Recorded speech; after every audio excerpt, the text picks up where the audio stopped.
Orangeville, Ontario, Canada. Located 80 kilometers north of Toronto is a place small in township, but large in famous sports figures and history. With its large, beautiful parks hides a chilling tale, so evil that you might just lose your head over it. Join me as I poorly uncover the beheadings in Orangeville and surrounding area, Ontario.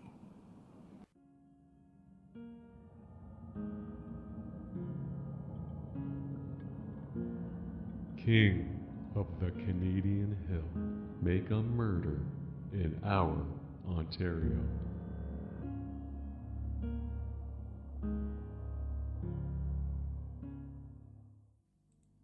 As I walked into the Tim Hortons on Broadway Street, I was greeted sternly by Millie and her friend Gladys immediately.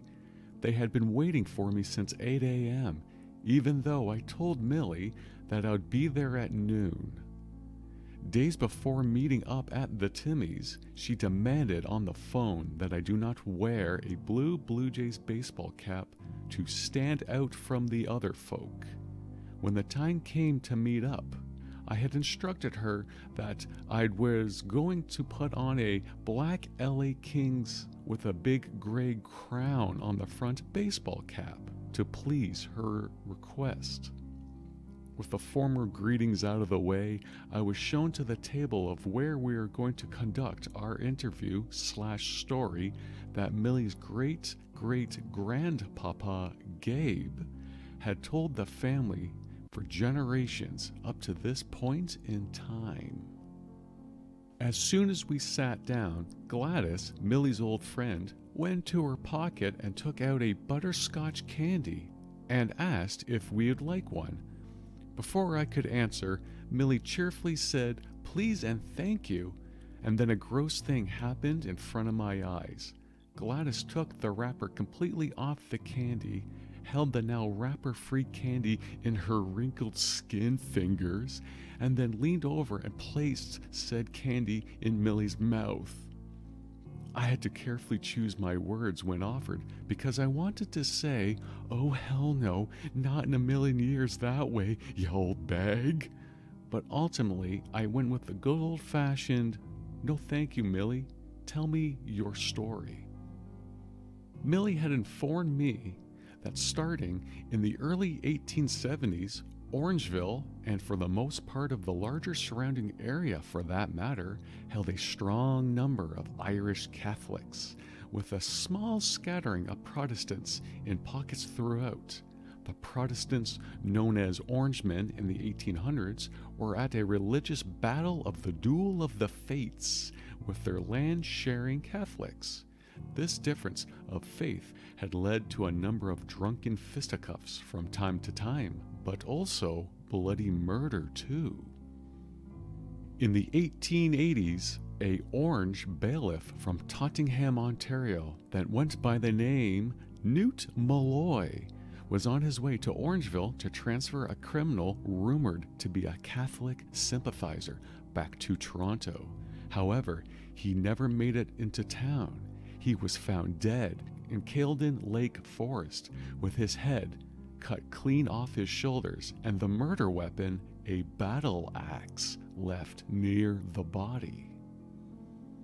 Then, a number of months later, a local politician that went by the name of John Irwin, nicknamed Orange Irwin, was found beheaded in Melville Pond.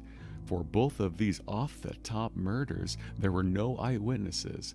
The accused Irish Catholic men and women were never convicted of these crimes, Millie had informed me. The information told to me at this point was by her long ago passed away great-great-grandpapa, Gabe Lyon, that now had left the most chilling tale to be told yet, that was seen from his own eyes.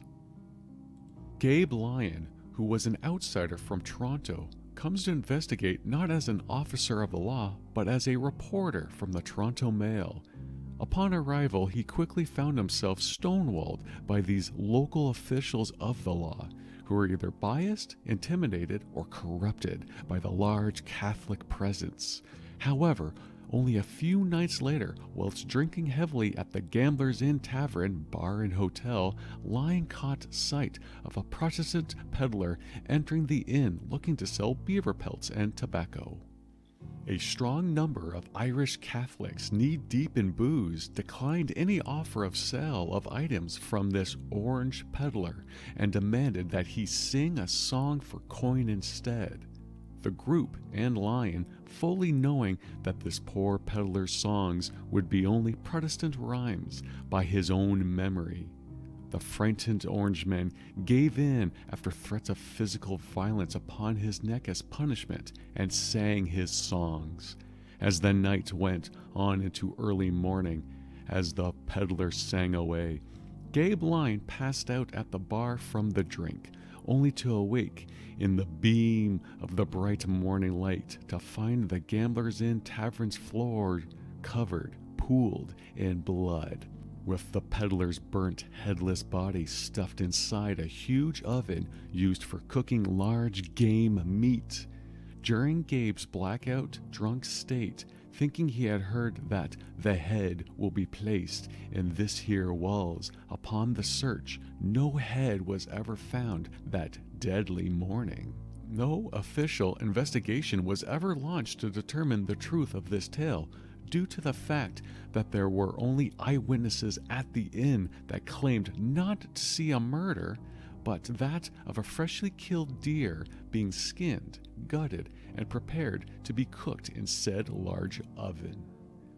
Millie went on to tell me that Gabe Lyon lost his job at the newspaper agency a few months later for fabricating various articles, and was proven to be a long tale-telling drunk of a man, but stood firm on the murder of the orange peddler until his death by moose trampling in the late 1920s.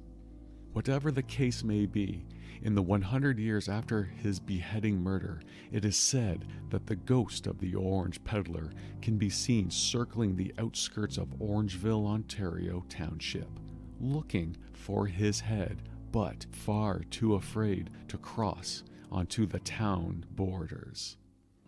Also, in the last 100 years, Orangeville and the surrounding area has seen its decline in Catholic v. Protestant throwdown, with a healthy adding of multicultural and other religion that has made this a beautiful place to live, along with its annual blues and jazz festival, an awesome opera house, and its impressive art walk of tree sculptures that has almost 100 died of natural causes dead trees that are now carved in awesome looking detailed wood art.